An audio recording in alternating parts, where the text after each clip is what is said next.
Hello there. In this video, we're going to continue our discussion on solids of revolution. So consider the following diagram. So I'm going to consider two functions. I'm going to consider f of x is equal to 1/2 x, and the function g of x is equal to the square root of x. So if you graph these two functions, so we can graph the first line, so this is going to be f, and we can also graph the function g, so this is going to be that curve there. So there's going to be this area that is bounded between these 2 points.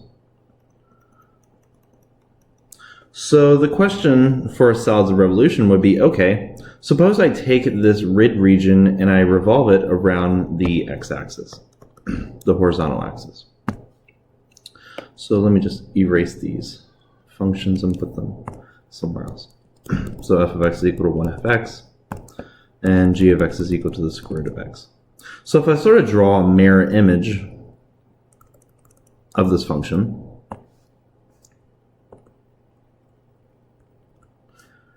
so here is my area of reflection.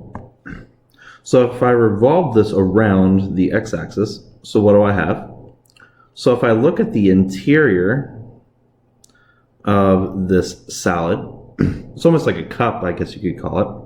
So this middle region is going to be hollow. So this middle region, so empty region,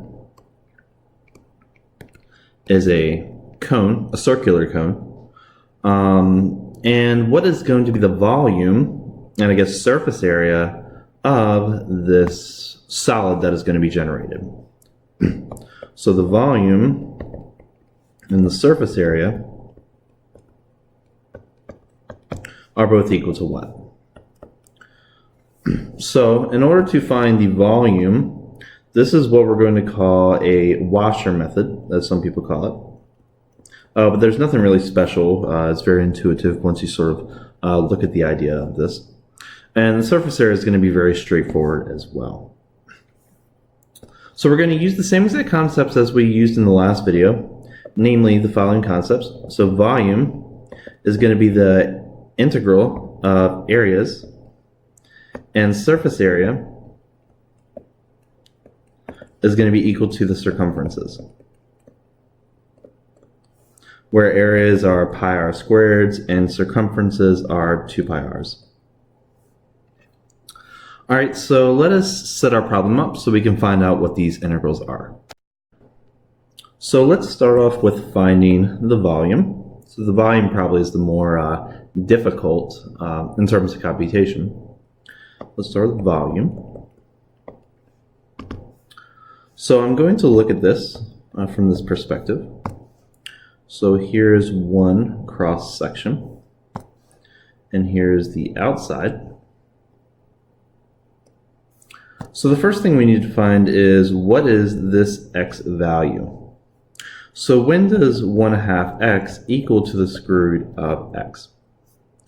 So I can square both sides of this equation. So I can square both sides.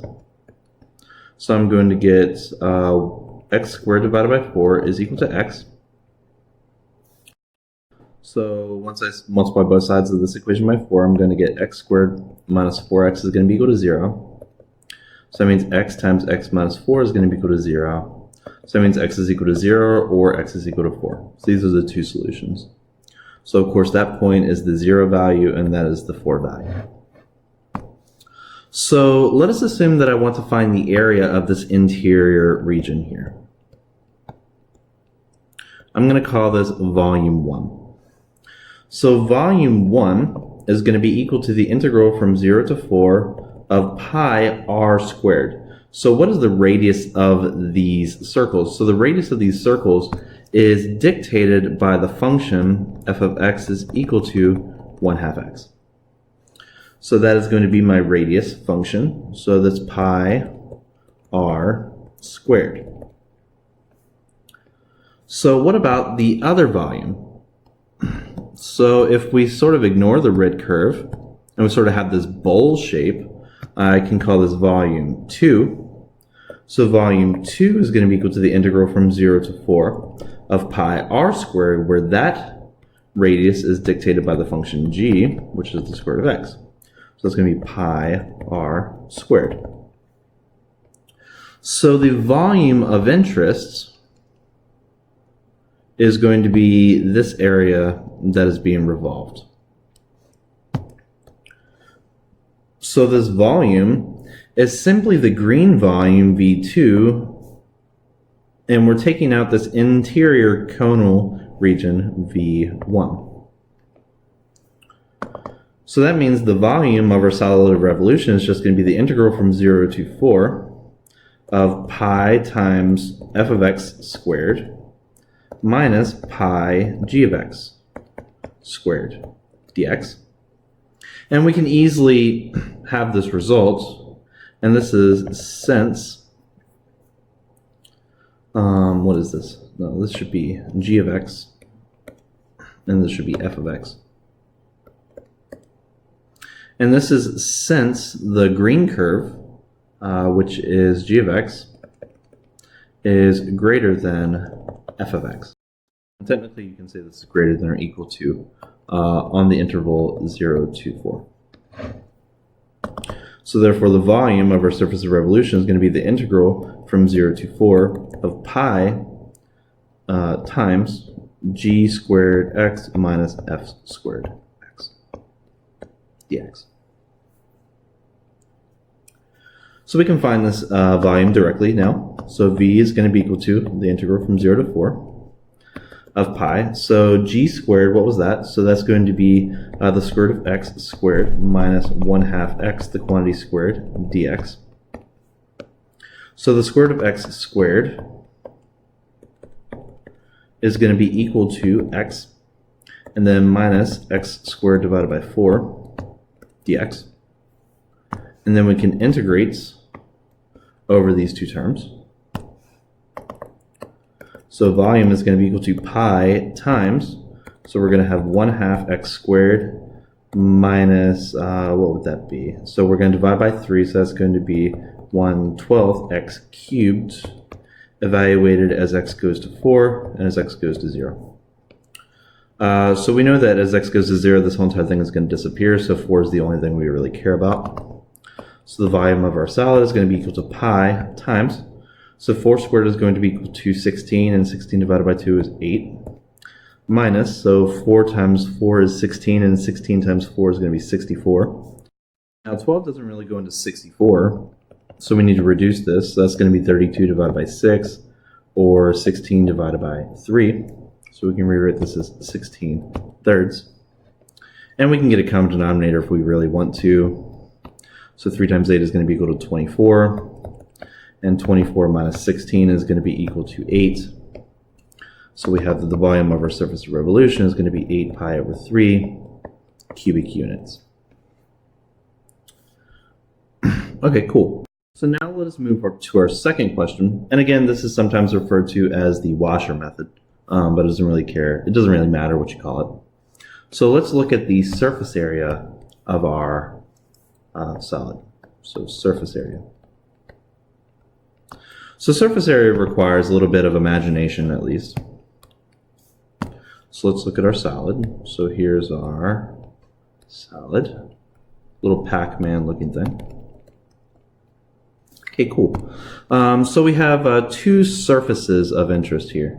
So we have the exterior surface, right? So that's the exterior surface. And we also have the interior surface, which is here, the inside.